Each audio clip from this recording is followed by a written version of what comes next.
क्योंकि यहाँ से क्वेश्चन हमारे आते हैं। तो पहले तो हम समझते हैं कि फेमिनिज्म होता क्या है।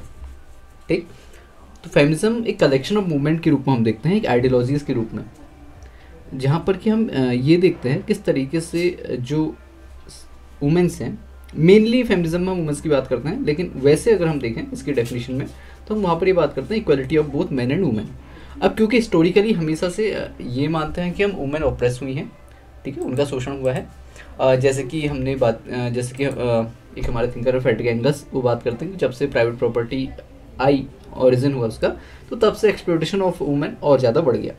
तो इसलिए बेसिकली हम यहाँ पर जो बात कर रहे होंगे वो मेनली बात कर रहे होंगे वुमेन्स के इश्यूज़ पे।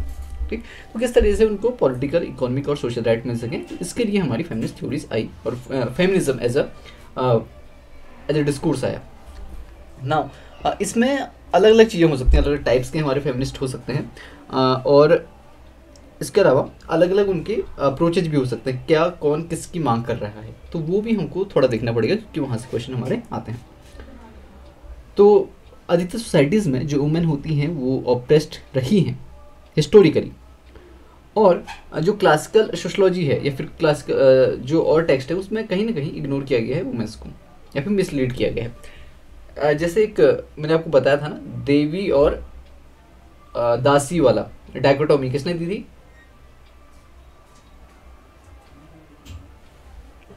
देवी एंड दासी डायकोटोमी दी थी ना, इंडियन है कोई यूँ, या तो हम वुमेन्स को देवी की तरह मानते हैं या फिर दासी की तरह मानते हैं। तो दो एक्सट्रीम्स में चले जाते हैं हम कभी भी उनको नॉर्मल ह्यूमन बीइंग नहीं मानते। याद है कुछ?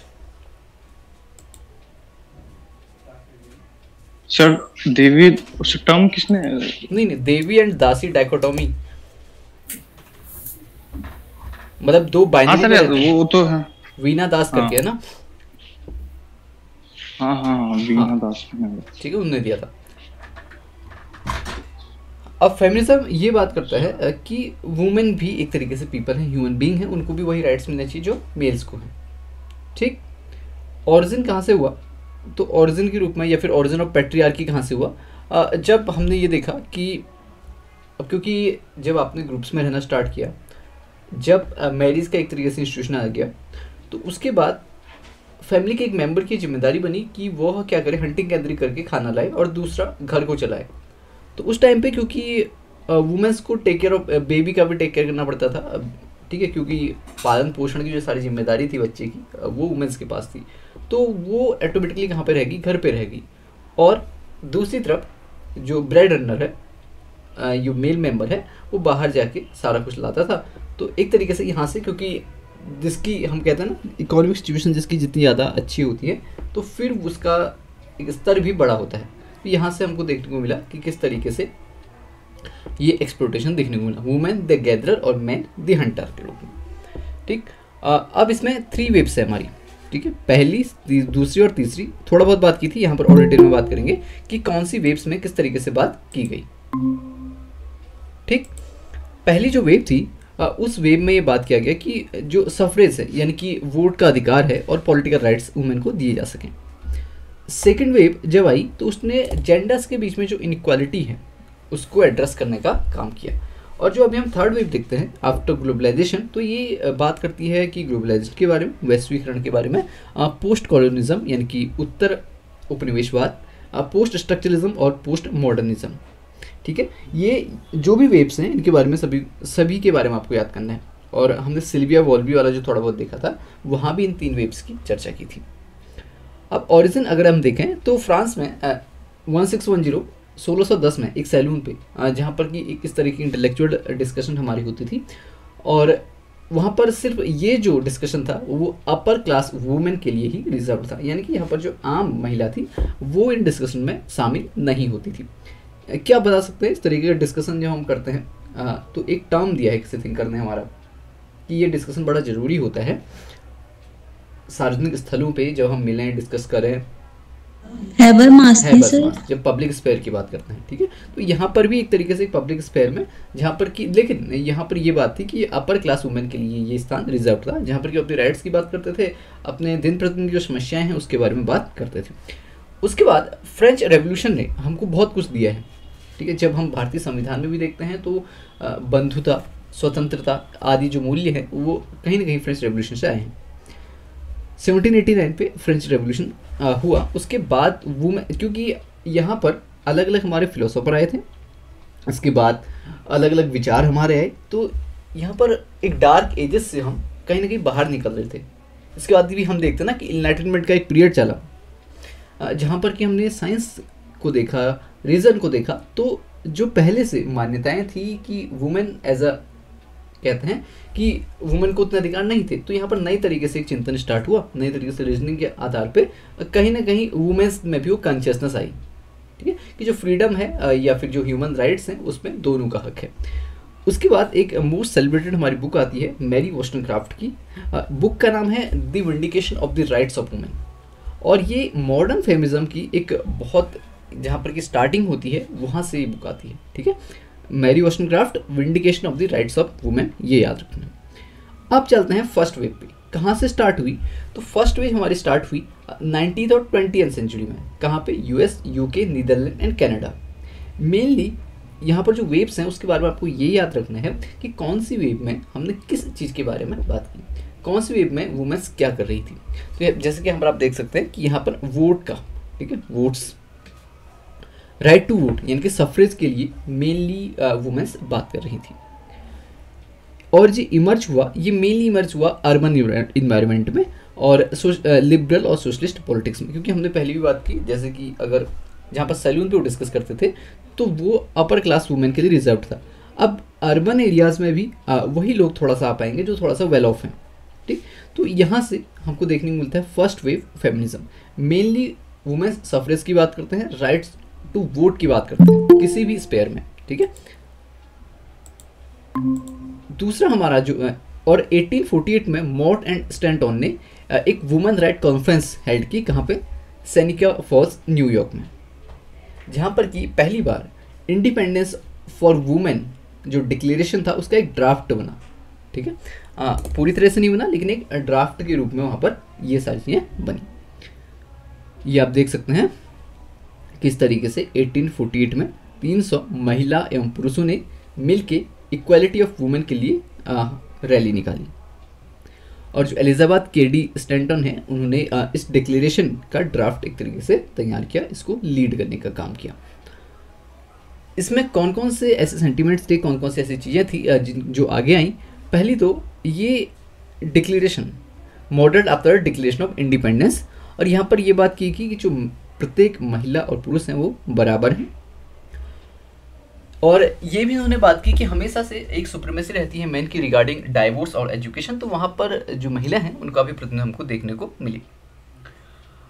और इसने 22 वर्षों तक एक बैटल लड़ा कि वुमेन्स को भी राइट मिले वोट का यूनाइटेड स्टेट्स में, और 1920 में यूएस वुमेन जीत गई और उनको राइट टू वोट मिला।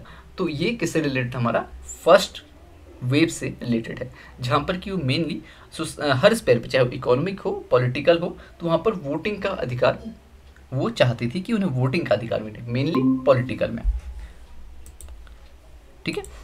नेक्स्ट जो हमारा है सेकेंड वेव।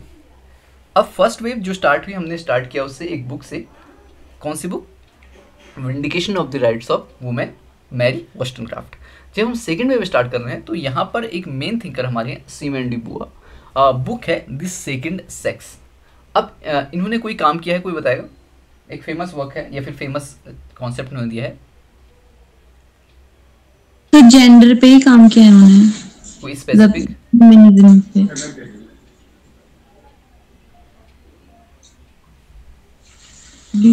पता नहीं सर। जेंडर पे तो एन ओकले का काम है ना? हाँ, एनोक का काम, एनोक ने, और क्या कहते हैं सिमोन डी बुआ अगर फेमिनिस्ट है तो उनका भी जेंडर पे कहीं ना कहीं काम होगा,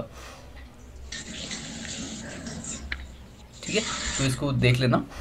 नाउ सेकंड वेव में इनकी बुक पब्लिश हुई the second sex. Second sex नाम दिया है क्योंकि हम वुमेन्स को तब एज ए सेकंड सेक्स क्या किया जा रहा था, देखा जा रहा था। मतलब फर्स्ट सेक्स मैन हो गए, सेकंड सेक्स वुमेन्स हो गई, तो उन्हीं के अधिकारों के लिए इसमें किस तरीके से वुमेन्स का ट्रीटमेंट किया गया है थ्रू आउट हिस्ट्री, तो वो एक हिस्टोरिकल एंगल ला के यहाँ पर चीज़ों को दिखाया गया है, और ये सेकेंड वेव फेमिनिस्ट का एक स्टार्टिंग पॉइंट है।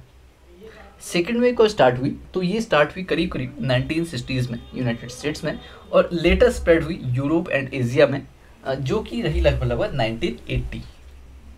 ठीक, स्टार्टिंग कहाँ से देखेंगे हम, सिमोन डी बुआ की बुक द सेकेंड सेक्स।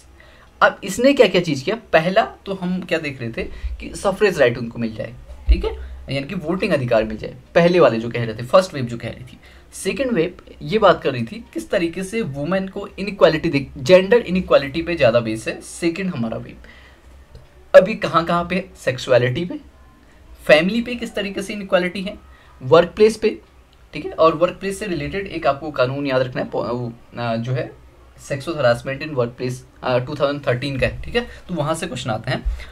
उसके अलावा रिप्रोडक्टिव राइट्स किस तरीके से होनी चाहिए, डिफेक्टिव इनइक्वालिटीज़ और ऑफिशियल लीगल इनइक्वालिटी किस तरीके से होती है। तो मेनली जो मकसद था, हर एरिया में, हर स्पेयर में किस तरीके से इनइक्वालिटी देखने को मिलती है किसकी, वुमेन्स के प्रति।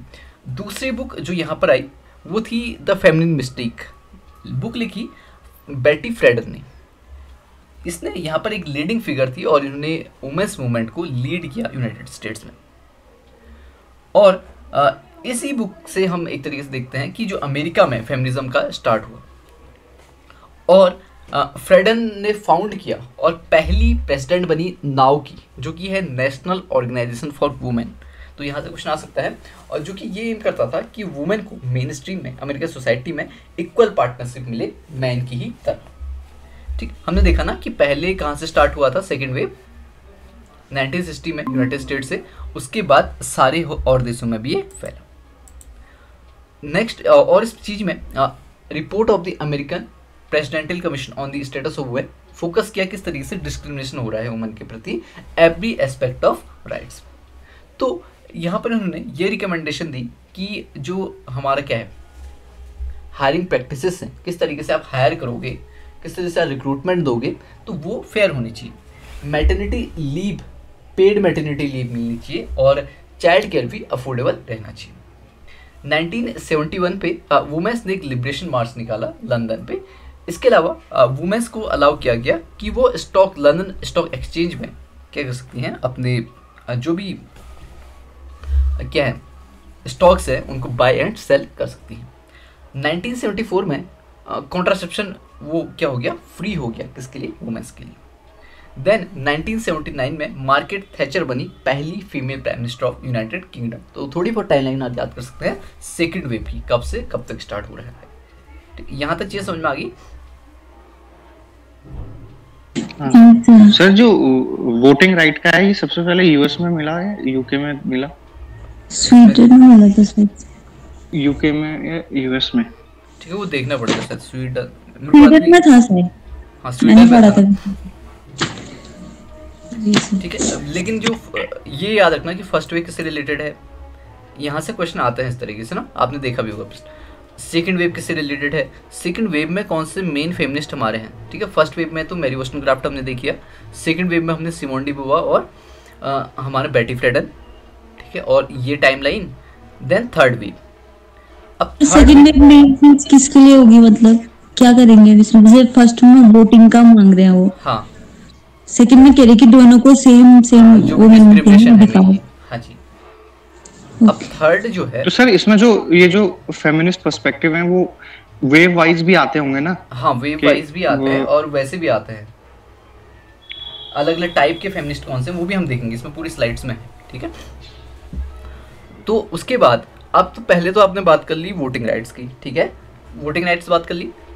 दूसरा आपने क्या बात कर ली कि इनइक्वालिटी होती है, वर्क प्लेस पे होती है, चाहे घर पे होती है या फिर रिक्रूटमेंट में होती है, तो कहीं भी होती है। अब थर्ड में आप क्या बात करोगे, थोड़ा सा अगर आप वो देना चाहें कोई सजेशन। जैसे आप एक वुमेन हो, आप एक आंदोलन को लीड कर रहे हो, मान लेते हैं कि कृष्णकांत फेमिनिस्ट मूवमेंट को लीड कर रहा है, ठीक है, तो इन्होंने पहली लड़ाई जो लड़ी वो लड़ी सफरेज के लिए, वोटिंग राइट्स के लिए, ठीक हो गया, वोटिंग राइट्स मिल गए। उसके बाद इनइक्वालिटी के लिए तो कहीं ना कहीं एक फेयर रिक्रूटमेंट होने लगे, इनइक्वालिटीज़ जो थी घर पे वर्क प्लेस पे वो कहीं ना कहीं थोड़ी बहुत कम हुई। अब तीसरी चीज़ आप क्या मानोगे, इकोनॉमिक चीजें दोनों को इकोनॉमिक भी होगी, वहाँ पर सारी इनइक्वालिटीज़ को कर दिया।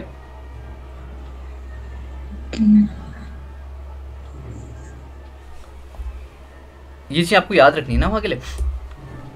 कि थर्ड वेव में क्या हो सकता है। देखो जो फर्स्ट 2 वेव्स थी वो मेनली अपर क्लास वुमेन्स के लिए थी, वाइट वुमेन्स के लिए थी। जैसे हम जब भी क्या कहते हैं पोस्ट मॉडर्निज्म में पढ़ते हैं तो वहाँ पर मल्टीपल ट्रूथ्स आ जाते हैं, तो एक तरीके से पोस्ट मॉडर्निज्म से भी रिलेटेड है, पोस्ट स्ट्रक्चरलिज्म से रिलेटेड है। यानी कि सिर्फ आप 2 ही जेंडर मत लो, और भी जेंडर लो, ठीक है। सिर्फ 2 ही जेंडर थोड़ी होते हैं, LGBTQIA वो भी एक कम्युनिटी है, उनको भी आप लो। सिर्फ वाइट वुमेन ही क्यों, ब्लैक वुमेन्स भी लो। तो यहाँ पर अलग अलग एस्पेक्ट हमारे आ जाते हैं, ठीक। अब ये आ सकता है, देखो यहाँ पर लीडी किसने किया है, बाइसेक्सुअल है, अफ्रीकन अमेरिकन वुमेन ने, ठीक है। तो इससे पहले तक तो सिर्फ 2 जेंडर की ही बात कर रहे थे ना, जहाँ भी बात की। अब जेंडर का दायरा हमने बढ़ा दिया, अब हमने जो वुमेन्स उसमें शामिल हैं उन वुमेन्स का दायरा बढ़ा दिया, ठीक। तो जैसे यहाँ है कि फर्स्ट जो 2 वेव्स थी वो डोमिनेट थी वाइट वुमेन्स के द्वारा एडवांस कैपिटलिस्ट सोसाइटी में, लेकिन उन महिलाओं का क्या जो अंडर डेवलप्ड कंट्रीज़ में है, डेवलपिंग कंट्रीज़ में है, जो ब्लैक्स हैं, ठीक है, या फिर जो इकोनॉमिकली डिप्राइव्ड हैं, तो उनको भी देखना पड़ेगा, ठीक। दूसरी चीज़ कि सेक्स और जेंडर में ही कहते हैं आपने बस चीज़ों को कर दिया, तो ये भी यहाँ पर क्रिटिक हमको देखने को मिलेगा। सेक्सुअलिटी को अलग रखो, जेंडर को अलग रखो, ठीक है। सेक्सुअलिटी मतलब आपका ओरिएंटेशन किस तरफ है, आप होमोसेक्सुअल हो सकते हो और हेट्रोसेक्सुअल हो सकते हो, ठीक है। ये 2 टर्म्स आपको क्लियर होंगे ना? हाँ सर, ठीक है। तो ये जो एक तरीके से होमोसेक्सुअलिटी और हेट्रोसेक्सुअलिटी है, तो उसको भी शामिल किया गया। तो यहाँ पर जो चीज़ें हैं ना उनको और ब्रॉड बनाया गया। यानी कि जब हम बात करते हैं, जैसे पोस्ट मॉडर्न में भी हम बात करते हैं कि मल्टीपल ट्रूथ्स होते हैं, तो यहाँ पर भी मल्टीपल ट्रूथ्स की बात है। और ये याद रखना, रूबिका वॉकर, ठीक है, उसने ये टर्म दिया है, ठीक है, जो कि जैक्सन मिसिसिपी में जिनका जन्म हुआ था, रेबिका वॉकर, ठीक। थर्ड वेव फेमिनिज्म टर्म आ सकता है किसने दिया। इसके अलावा थर्ड वेव जो था वो इंडिविजुअलिस्टिक पे भी ज़्यादा फोकस था, ठीक है। इंडिविजुअल को किस तरीके से एम्पावरमेंट दिया जा सके, किस तरीके से सोशल चेंज किया जा सके। कौन कौन सी टाइमलाइन? हाँ, टाइमलाइन 1990s के बाद का, और अभी तक भी हम देख रहे हैं ना। हाँ, 1992 में देखो टर्म कॉइन किया गया है रेबिका वॉकर के द्वारा, उसके बाद से अभी तक प्रोमिनेंट इश्यूज क्या क्या थे, जेंडर वायलेंस का, रिप्रोडक्टिव राइट्स किस तरीके से वुमेन्स के पास होने चाहिए, किस तरीके से जो डेडिकेटेड टर्म्स हम यूज़ करते हैं वुमेन्स के लिए तो वो यूज़ नहीं होने चाहिए, रेप का और सिंगल मदर्स का। तो ये सारे कुछ प्रोमिनेंट इश्यूज थे, ठीक। अब यहाँ पर कुछ अलग अलग तरीके के हमारे फेमिनिस्ट हैं, तो ये टर्म आपको याद रखने हैं बस, ठीक है। बहुत ज़्यादा डिटेल में कभी नहीं आएगा, लेकिन थोड़ा सा टर्म। पहला है सोशलिस्ट। सोशलिस्ट फेमिनिस्ट अपने आप को, ठीक है, तो अपने आप को मार्क्सिस्ट से थोड़ा सा अलग करते हैं। वो ये कहते हैं कि सोशलिस्ट है तो यहाँ पर कल्चर भी आ जाएगा, ठीक है। तो ये कहते हैं कि सिर्फ इकोनॉमिक कारण ही नहीं होते। जब मार्क्सिस्ट की हम बात करते हैं तो मार्क्सिस्ट क्या क्या बात करते हैं, इकोनॉमिक कारण और पैट्रियार्की, ठीक है। लेकिन सोशलिस्ट में इसके साथ एक और चीज़ जोड़ देते हैं, कल्चर किस तरीके से प्ले करता है। दूसरा है एनार्किस्ट। जब भी हम टर्म एनार्की की बात करते हैं इसका मतलब क्या होता है, अराजकता, लेकिन इसका पॉजिटिव कोनोटेशन है, ठीक है। अराजकता मतलब कि जहाँ पर कोई लॉ नहीं है, कोई रूल नहीं है, कोई स्टेट नहीं है, तो क्या होगा, यहाँ पर इंडिविजुअल जो फ्रीडम होगी ना वो बहुत ज़्यादा होगी, इंडिविजुअल का राइट्स बहुत ज़्यादा होंगे, ठीक। तो ये फेमिनिस्ट डेवलप करते हैं कि क्लास स्ट्रगल और एनार्की किसके खिलाफ, स्टेट के खिलाफ, requiring struggle against patriarchy which comes from involuntary hierarchy. तो यहाँ पर कोई भी, और जब एनार्की होगी इसका मतलब क्या होगा कि कोई भी हायरार्की भी नहीं होगी, कोई भी स्ट्रेटिफिकेशन भी नहीं होगा। तो ये बात करते हैं स्ट्रेटिफिकेशन ना हो और सभी लोग क्या हो, समान हो। नेक्स्ट है ब्लैक और पोस्ट कॉलोनियल फेमिनिस्ट। तो ये क्या बात करते हैं कि अभी तक का जो, जैसे हमने सेकेंड वेव तक देखा, तो हमेशा जो मेन पर्सपेक्टिव है, जो एक ब्रॉड आइडिया चल रहा है, वो चल रहा है किसके प्रति, वाइट वुमेन्स। तो आप क्या करो, पोस्ट कॉलोनियल पीरियड, जो कॉलोनी आप जानते हैं ना, कॉलोनाइजेशन, जी सर। जब कोई बड़ा देश, समृद्ध देश किसी छोटे देश पे अपना अधिकार करता है, उसके रिसोर्सेज को पूरा क्या करता है यूज करता है, तो उसे हम एक तरीके से कॉलोनाइजेशन की प्रोसेस कहते हैं, जैसे कि ब्रिटेन ने इंडिया के साथ किया था। तो जब ये कॉलोनाइजेशन समाप्त हुआ, जब देश नए नए आज़ाद हुए, अब तो आज़ाद हुए, तो उनकी स्थिति ऐसी नहीं थी कि वो पूरा ही डेवलप्ड हुए, वो कहीं ना कहीं डेवलपिंग और अंडर डेवलप कंडीशन में थे। तो वहाँ के जो चैलेंजेस हैं उनके बारे में भी बात की जाए, और जो ब्लैक्स हैं मोस्टली अफ्रीका कॉन्टिनेंट में हम देखते हैं, तो वहाँ पर उनके भी बारे में बात की जाए। तो ये है ब्लैक और पोस्ट कॉलोनियल फेमिनिस्ट का आइडिया। वुमेनिज्म इमर्ज हुआ आफ्टर फेमिनिस्ट मूवमेंट, जो कि लार्जली वाइट और मिडिल क्लास थी, ठीक है। पोस्ट कॉलोनियल फेमिनिस्ट ये आर्ग्यू करते हैं कि जो कॉलोनियल ऑपरेशन है, जो औपनिवेशवादी शोषण है और वेस्टर्न फेमिनिज्म है, उसने मार्जिनलाइज किया है पोस्ट कॉलोनियल वुमेन्स को, ठीक है, क्योंकि उनके पास कोई वॉइस नहीं है, वो बड़े पैसिव हैं, उनके बारे में कोई बात नहीं कर रहा है। थर्ड वर्ल्ड फेमिनिज्म स्टडी करता है पोस्ट कॉलोनियल फेमिनिज्म को। मदरिज्म, स्टीविज्म, फेमिनिज्म, ट्रांसनेशनल फेमिनिज्म और अफ्रीकन वुमेनिज्म, ये सारी चीज़ें हमारे साथ में हैं। एक टर्म आता है लिपिस्टिक फेमिनिज्म, किसको पता है इसके बारे में? लिपिस्टिक फेमिनिज्म नहीं सर, मनीषा आज पढ़ रहा हूँ। नहीं पता है? इसका सर लिपिस्टिक माना ठीक है, बड़ा इंटरेस्टिंग है लिपिस्टिक फेमिनिज्म। अभी जब भी हम देखो, पहले दो जो हमारे first wave and second wave थे, वहाँ पर वुमेन्स क्या बात करी थी कि हमको क्या करना है, मेंस से आगे निकलना है, इक्वालिटी दिखानी है, ये सारी बातें कर रहे थे ना, हमको ये राइट्स चाहिए, और हम भी आपके साथ कंधे से कंधा मिला के क्या करेंगे, सारी चीज़ें करेंगे। तो कहीं ना कहीं जो उनकी खुद की फेमिनिन क्वालिटीज़ हैं, ठीक है, हम देखते हैं ना, एक मस्कुलिन क्वालिटीज़ होती है, फेमिनिन क्वालिटीज़ होती है, फेमिनिटी, तो वो कहीं ना कहीं फेमिनिटी को सेलिब्रेट नहीं कर रहे थे, या फिर उसको दबा के चीज़ें कर रहे थे, ठीक। जैसे हम साइकोलॉजी में भी पढ़ते हैं ना कि कुछ फेमिनिन क्वालिटीज़ होती हैं, कुछ मस्कुलिन क्वालिटीज़ होती हैं। फेमिनिज्म में हम देखते हैं कि केयर, लव, या फिर एक पूरा परिवार को साथ में रखना, और जो भी वो क्या कहते हैं और सारी चीज़ें करते हैं। तो लिपिस्टिक फेमिनिज्म में ये है कि वो अपनी जो क्या है, जो अपनी आइडेंटिटी है, जो एक फेमिनिन क्वालिटीज़ हैं, उसको दबाएं ना। अगर वो मेकअप करना चाहती हैं, उस तरीके की क्लॉथिंग करना चाहती हैं, तो करें। तो ये हमने देखा एक तरीके से थर्ड वेव में। अभी देखते हो कि जो भी फेमिनिस्ट होते हैं वो कहीं ना कहीं अपना पूरा जो भी मेकअप है वो सारी चीज़ें करते हैं, लेकिन इससे पहले की वेव में अगर आप देखो तो बहुत ज़्यादा एक तरीके से मैस्कुलिन क्वालिटीज़ को अडॉप्ट करते हुए आपको दिखेंगी, जो भी हमारी पुरानी फेमिनिस्ट हैं। ऐसा दिखता होगा ना अगर आप थोड़ा ऑब्जर्व करेंगे तो।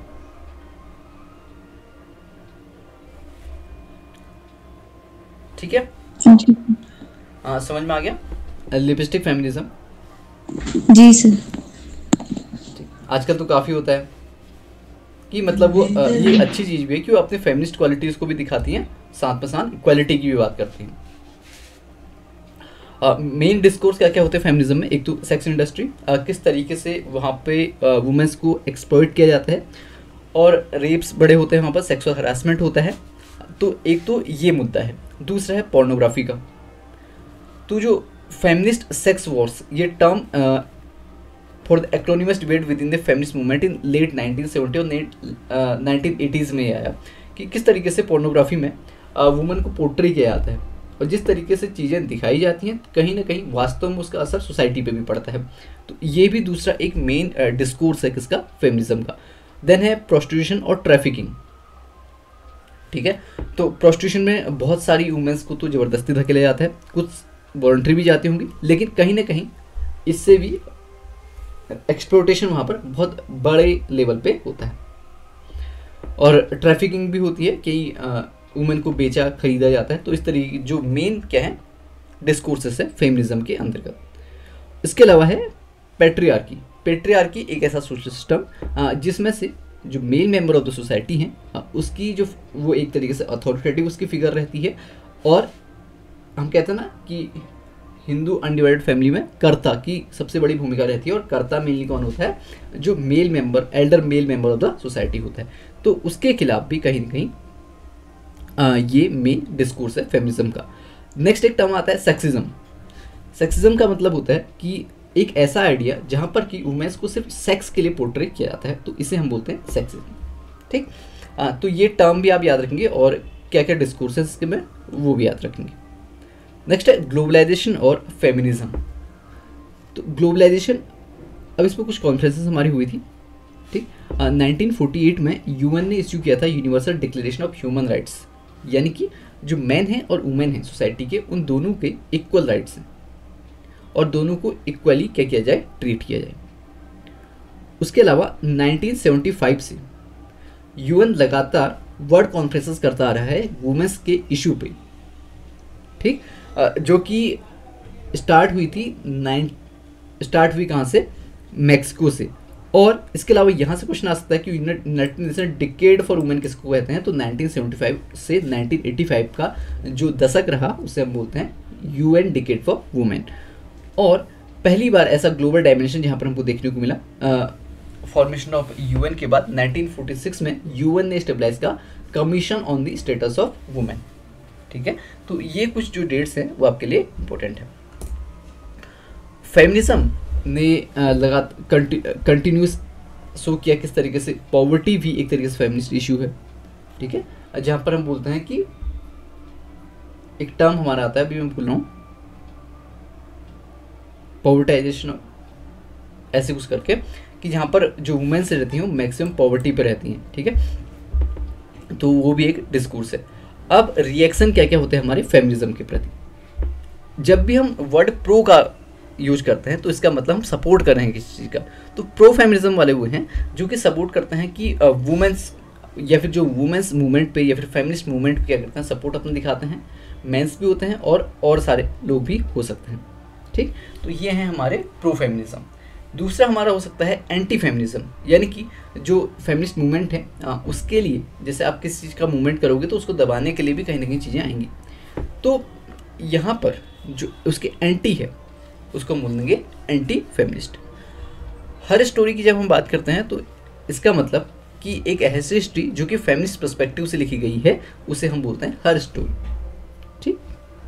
हर स्टोरी मूवमेंट विरागो प्रेस 1973 में, जहाँ पर कि उन्होंने फिक्शन और नॉन फिक्शन बुक्स लिखी वुमेन को सेंटर करके, जिसमें कि जेने फ्रेम और सराह डूनेट जैसे हमारे ऑथर्स थे।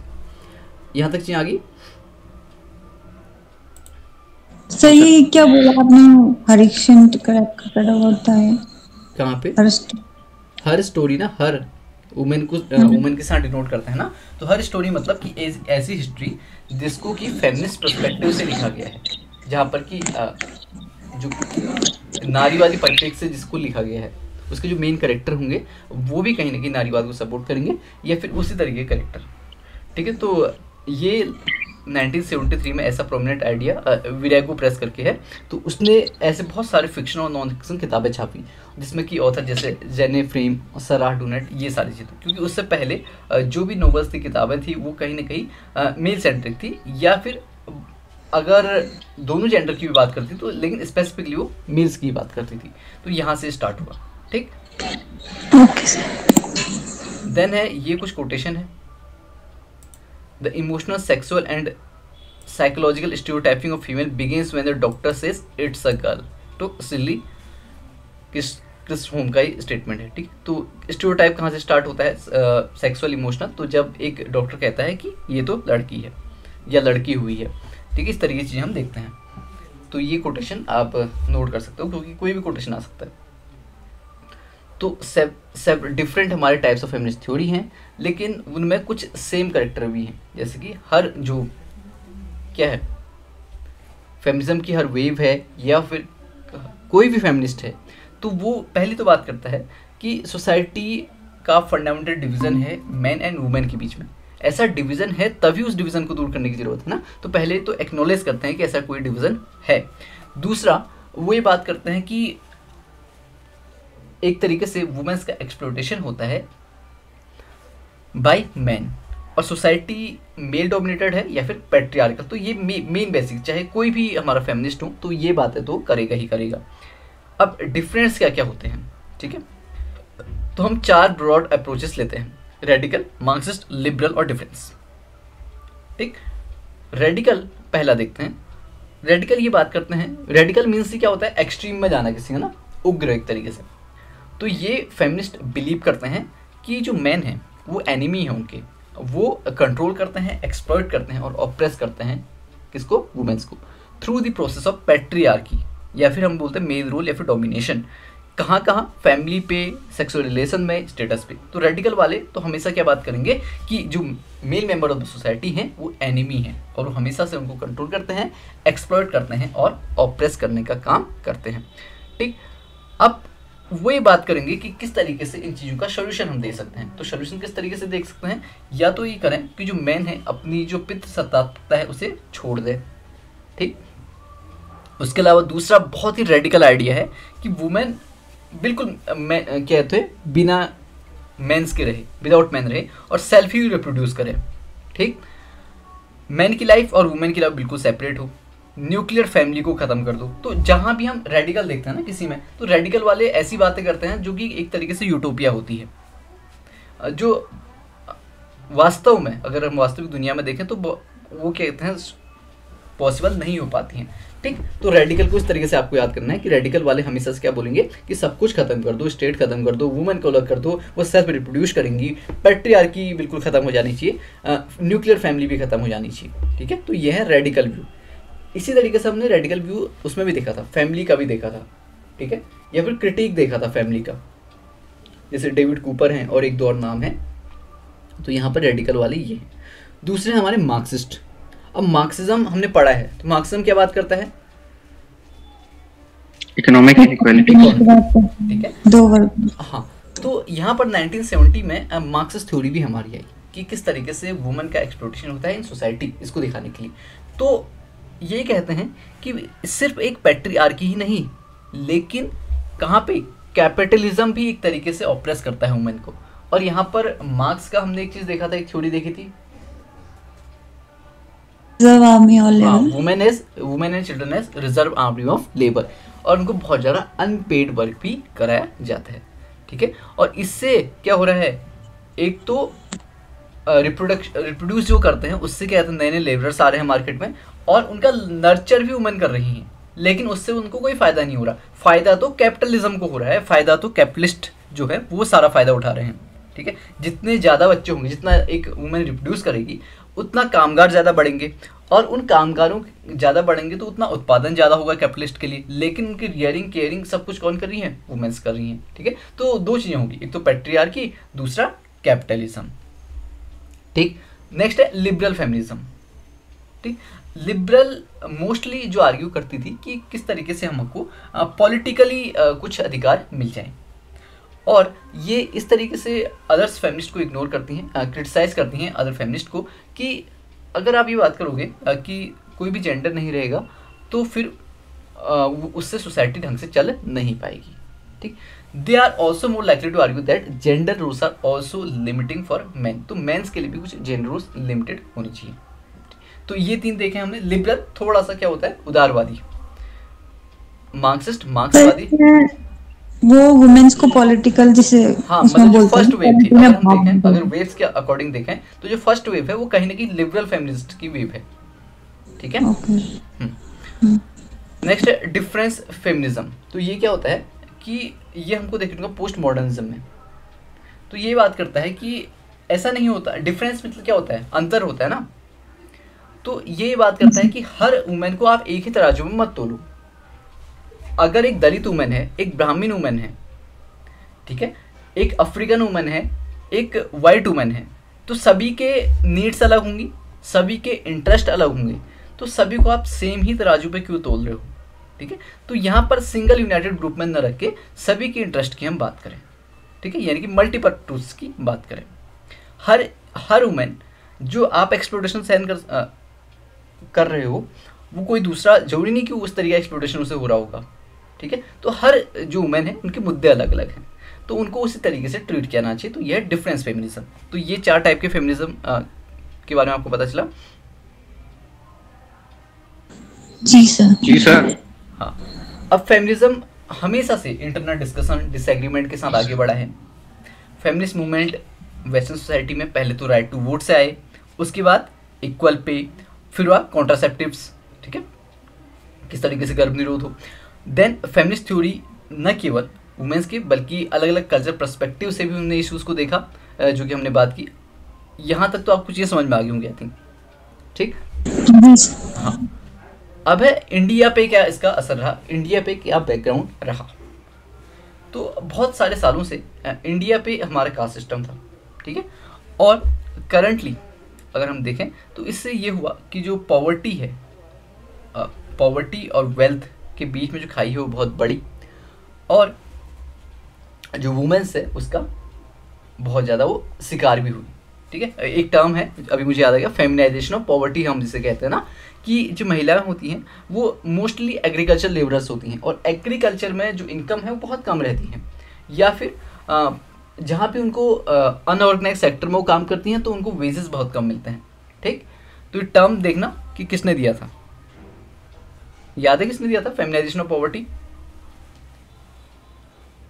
फेमस हमारी थिंकर है, मतलब बहुत फेमस टर्म है। मेरी नहीं, ये क्वेश्चन भी आ सकता है ना।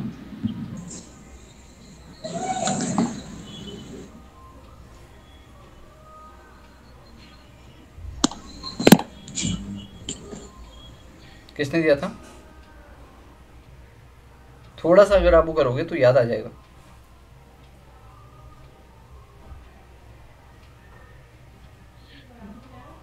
एक नाम सुना था डायना पियर्स करके,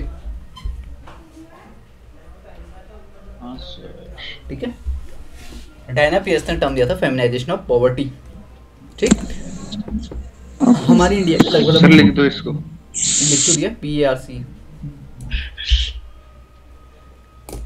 जो लगभग ये संख्या आगे पीछे हो सकती है, 48% वुमेन है, और लेबर पार्टिसिपेशन में उनका स्थान है 22%, ठीक है। लेबर फोर्स में इकोनॉमिक, क्योंकि वहाँ से आपको कुछ ना कुछ मजदूरी मिलती है, वेजेस मिलता है, लेकिन जो मोस्टली वुमेन्स हैं वो कहाँ पर हैं? एग्रीकल्चर लेबरर्स हैं इसमें भी, यानी कि ऑर्गेनाइज सेक्टर में तो बहुत ही कम है, जहाँ पर उनको प्रॉपर एक तरह से मैटरनिटी लीव मिलती है, प्रॉपर उनको सैलरी मिलती है, प्रॉपर उनके काम के घंटे निश्चित हैं, तो वो बहुत कम है, ठीक। पहला फेज हम देखते हैं इंडिया पे। पहला फेज हम कहाँ देखेंगे? जब ब्रिटिश की हम कॉलोनी थी, इंडिया ब्रिटिश का जब कॉलोनी था तो तब का फेज, तो ये स्टार्ट होता है 1850 के आसपास, ठीक है। यहाँ पर दो चीज़ें हो रही थी। एक चीज़ तो ये हो रही थी, जो भी हमारे हमने ये भी देखा ना, जो ब्रिटिश मिशनरीज थे, ब्रिटिश थे, वो बहुत ज़्यादा अच्छे नहीं थे इंडिया के लिए, वो ये अटेम्प्ट करते थे किस तरीके से कन्वर्ट किया जा सके, ठीक है। और अभी भी आप देखोगे जो आदिवासी इलाके हैं वहाँ पर बहुत सारे मिशनरी होते हैं, बहुत सारे चर्च वर्च वो खोलते हैं।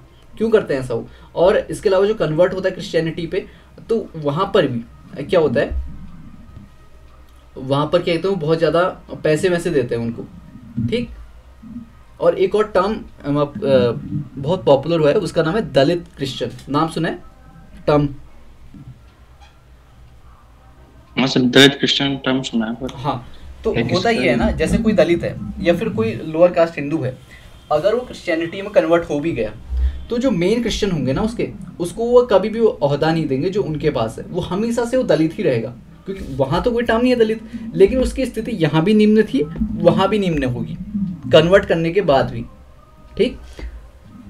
तो पहली तो कन्वर्जन बहुत ज़्यादा हुए किस टाइम पे? क्रिश्चियनिटी। ऐसे हमने देखा कि मुगल पीरियड में भी कन्वर्जन काफ़ी हुए, ठीक है, जो कि डिबेट का हमारा विषय हो सकता है। तो एक तो यहाँ पर एक क्रिटिसाइज किया जाता है किस तरीके से उन्होंने कन्वर्जन किए, दूसरा लेकिन कुछ काम भी उन्हें अच्छे गई, जो भी हिंदू ट्रेडिशन में ऐसी कुछ चीज़ें थी, जैसे विलियम वेंटिक के समय में सती प्रथा का एवोल्यूशन हमको देखने को मिला ना, राजा राम मोहन राय के साथ। तो पहला जो फेमिनिस्ट वेव है यहीं से निकल के आते हैं, या फिर आप ईश्वर चंद्र विद्यासागर की बात कर लो, क्या किया था, विडो रीमैरिज में बहुत इंपॉर्टेंट योगदान था उनका, ठीक है, या फिर आनंद मैरिज एक्ट, ठीक है, जिसमें कि बाल विवाह को किया गया, उम्र बढ़ाई गई, तो यहाँ से सारी चीज़ें स्टार्ट होती हैं। तो ये है हमारा फर्स्ट फेज 1। एजुकेशन पे थोड़ा सा और इम्प्रूवमेंट किया गया वुमेन्स की, जिसमें नाम एक फेमस नाम है ज्योतिबा फुले की वाइफ, नाम पता है? सावित्रीबाई फुले, जिन्होंने बहुत काम किया शिक्षा पे, वुमेन शिक्षा पे बहुत ज़्यादा काम किया उन्होंने। दूसरा है फेज 2, ये तो फेज 1 हो गया। दूसरा फेज है गांधीयन वाला फेज, जब गांधी आ गए, ठीक है। यहाँ पर अब क्योंकि यहाँ पर इंडियन नेशनल कांग्रेस थी ना, और ये एक तरीके से हमको देखने को मिला कि ट्रू फेमिनिज्म इंडिया में स्टार्ट हुआ। AIWC और NFIW फॉर्म हुई। AIWC मतलब ऑल इंडिया वुमेन्स कांग्रेस, ठीक है। इससे पहले क्या था कि जो भी कांग्रेस के लीडर थे या फिर जो भी स्वतंत्रता संग्राम हो रहे थे उसमें मैक्सिमम, कुछ अपवाद हो सकते हैं, मैक्सिमम मेल्स थे। लेकिन यहाँ पर एक क्या प्रयास किया, इंस्टीट्यूशनलाइज प्रयास किया गया कि वुमेन्स भी उसमें शामिल हो, तो ऑल इंडिया वुमेन्स कांग्रेस। और एक और हम यहाँ पर देखने को मिला NFIW, national federation of Indian women, ठीक। तो यहाँ पर वर्किंग क्लास वुमेन पे बात किया गया, एजुकेशन पे बात किया गया, और किस तरीके से वुमेन्स ने किस पे भी भाग लिया, हमारे स्वतंत्रता संग्राम में भी भाग लिया। तो ये है फेज 2। अब है इस फेज 2 में हमको ये भी देखने को गांधी के बाद से कहाँ तक ये देखने को मिला, आज़ादी के बाद तक भी, जैसे कि 5 ईयर प्लान्स ने इसमें इंपॉर्टेंट भूमिका निभाई, जहाँ पर कि वुमेन्स को एक तरीके से एजुकेशन पे, हेल्थ केयर पे और सारी फैसिलिटीज़ दी जाने लगी, ऐसे सिस्टम बनाए, ऐसे कानून हम लाए, ठीक है, जिससे कि वो भी एक तरीके से इंक्लूसिव सिस्टम का पार्ट बन सके, इंक्लूड होके सारे चीज़ों में। उसके बाद है फेज 3, ठीक है। फेज 3, अब ये ना फेज कहीं कहीं पर थोड़ा सा ऊपर नीचे हो सकता है, क्योंकि ऐसा नहीं है कि सोशियोलॉजी में कोई भी चीज़ बिल्कुल परफेक्ट होती है ना। तो फेज 3 हम देखते हैं इंडिपेंडेंस की बात से, ठीक। तो यहाँ पर जब से ये कानून बनने लगे, किस तरीके से वर्क प्लेस में सेक्सुअल डिवाइस होता है उसके प्रति क्लास कॉन्शियसनेस जब आ गई, वर्ग चेतना जब आ गई महिलाओं में, अब पेट्रियार्की किस तरीके से होगी, और कुछ रूल्स बना दिए गए, वुमेन्स को प्रॉपर्टी का राइट्स जो है, वर्क प्लेस हरासमेंट में किस तरीके से उनको प्रोटेक्शन है, ठीक है, इन्फेंटिसाइड में किस तरीके की चीज़ें होती हैं, वायलेंस अगर करते हो या फिर डेरोगेटरी टर्म यूज़ करते हो, तो वो सारी चीज़ें आ जाएंगी फेज 3 में अभी के समय की, ठीक है। तो इसमें आप इसके बहुत सारे एग्जाम्पल देख सकते हो, और यहाँ से भी हमारे क्वेश्चन आ सकते हैं, ठीक। अब कंटेम्प्रेरी क्या क्या वुमेन्स इशू हैं, ठीक। सर इंडियन फेमिनिज्म में टाइमलाइन अलग होगी क्या, फर्स्ट सेकंड थर्ड फेज, या सेम ही है? नहीं, थोड़ा सा तो अलग रहेगा ना। जैसे यहाँ हम स्टार्ट कर रहे हैं 1850 के आसपास से, और वहाँ हमने कहाँ स्टार्ट की थी, देखो जरा, 19 ये स्टार्ट हुई थी। यहाँ पर भी कोई क्लियर डिमार्केशन नहीं है, लेकिन अगर हम देखें जो बुक हमारे लिए इम्पोर्टेंट हो जाती है, विंडिकेशन ऑफ राइट, वो कब आई थी?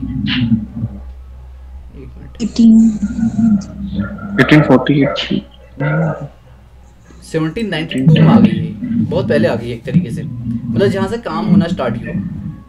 और इंडिया पे काम अगर हम देखें तो लगभग ब्रिटिश टाइम पे ही हुआ, और जब कांग्रेस आई यानी कि गांधीयन फेज में इंस्टीट्यूशनली हुआ, ट्रू फेमिनिज्म जहाँ से आया, ठीक है। ये 3 फेजेस हैं। इंडिया पे कौन कौन से इश्यू हैं? पहली तो कि महिलाएं बहुत ज़्यादा पॉवर्टी पे हैं, चीफ कैपिटल की तरह उनको यूज किया जाता है, ठीक।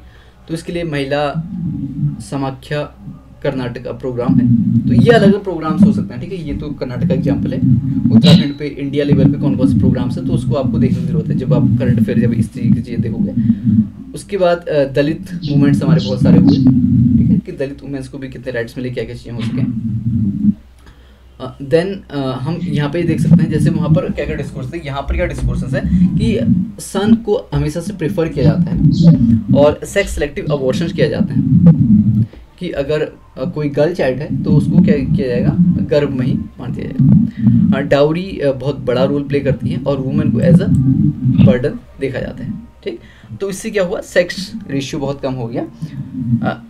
और इसके जो मुद्दे थे, इससे वो करने के लिए हमने स्ट्रिक्ट कानून बनाए कि क्या ना हो, पहला तो सेक्स का पहले से डिटर्मिनेशन पहले से ना हो, बाद में ही आपको पता चले। अबॉर्शन के रूल थोड़े से टफ बनाए तो इससे चीज़ें निकल सकें, ठीक।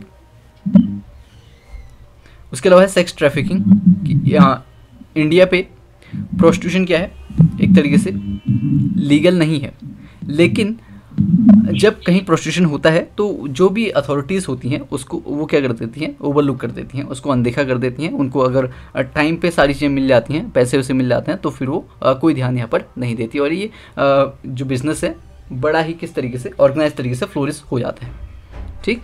और कभी कभी हमको ये भी देखने को मिलता है कि जो भी अथॉरिटीज़ हैं उनके भी क्लोज कनेक्शन देखने को मिलते हैं, ठीक।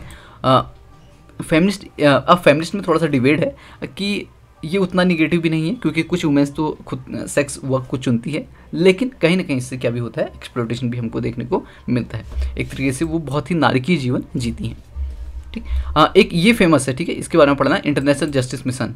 ये जो भी सेक्स ट्रैफिकिंग होती है तो उस पर काम करता है। 4 पॉइंट मॉडल्स के रिलीव करना उनको, प्रिपेटर अकाउंटेबिलिटी दिखाना, आफ्टर केयर करना और गवर्नमेंटल ट्रांसफॉर्मेशन किया। तो ये एनजीओ है एक तरीके से, ठीक है। हमारा एक टॉपिक भी है ना, role of NGOs in development, तो ये भी कहीं ना कहीं वहाँ पर आ जाएगा, इंटरनेशनल जस्टिस मिशन करके, ठीक।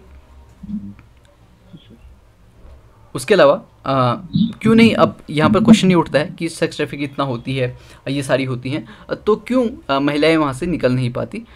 क्योंकि पहली बात तो ये है कि जब भी उनका, जैसे कोई अगर इस तरह की कम्युनिटी में रहते हैं तो वहाँ पर बचपन से ही उसको उस तरीके की लाइफ में, मतलब वहीं वो चले जाती है और उसको वही नॉर्मल लगता है, ठीक। दूसरी चीज़, एक बार कोई ब्रोथल में चले गया तो वो हमेशा से वहाँ पर रहता है, और जो ब्रोथल के जो भी मालिक होते हैं वो बड़े डेंजरस होते हैं, तो वुमेन्स, उनको पता होता है कि वो कहाँ पे रहेंगी, कहाँ पे भागेंगी, तो वो ईजिली कैच हो जाती हैं, ठीक। अब इंडियन फेमिनिज्म के प्रोज एंड कॉन्स कौन से हैं? इसने कलेक्टिविटी पे ध्यान दिया है हमेशा से, इंडिविजुअलिटी पे कम ध्यान दिया है, मदरहुड के इम्पोर्टेंस को दिखाया है। अब इसके कॉन्स क्या क्या हैं? तो कॉन्स ये हैं कि इसने बहुत ज़्यादा वेस्टर्न इन्फ्लुएंस लिया है। दूसरा ये हो सकता है कि हमेशा से अपर क्लास वुमेन्स के बारे में ही हमने बात की है, जो लोअर क्लास वुमेन है उसके बारे में कम बात की है, ठीक है। तो आई होप जो आज का लेक्चर हमारा चीज़ें आपको समझ में आई होंगी। Thank you so much.